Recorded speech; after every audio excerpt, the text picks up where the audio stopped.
The criminal justice system consisted of a couple of different things. One were jails, jail houses, and another were public punishments. Jails were generally used for sort of pre-trial uses. So basically, if you hadn't been convicted of a crime yet, just being held, gonna end up in one of these old jail houses. And so these jail houses looked like this, more or less. This is Newgate in London, but anything that you would find in the colonial United States would have looked about the same. There was a prison called Walnut Street Jail at 6th and Walnut, right down the street from Independence Hall. Not there anymore, but founding fathers in there, they would have walked out. Independence Hall, seen it right there. In these prisons, which look like this, the warden actually ran a bar out of the prison that he owned, operated. People from outside could come in and join in the fun.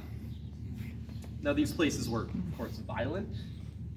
They were licentious, lots of gambling, vice going on. The guards were mixed in too with the fight. In fact, some of these people are dressed a bit nicer, and they may have been the guards of the prison that the artist was trying to depict here. And they had a reputation for somebody coming in, maybe having committed a first offense, maybe non-violent larceny, and then maybe coming out much more hardened, much more ready to join larger criminal organizations, larger criminal enterprises. But those were just the jails.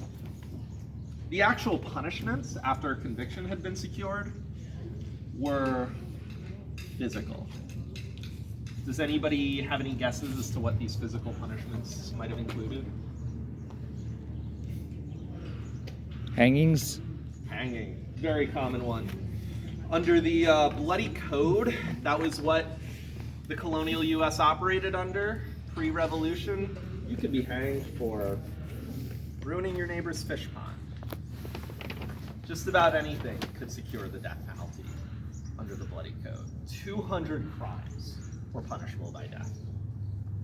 What else? What if you were lucky enough to not get killed? What might happen to you? Whipping. Whipping. Very common one. Whipping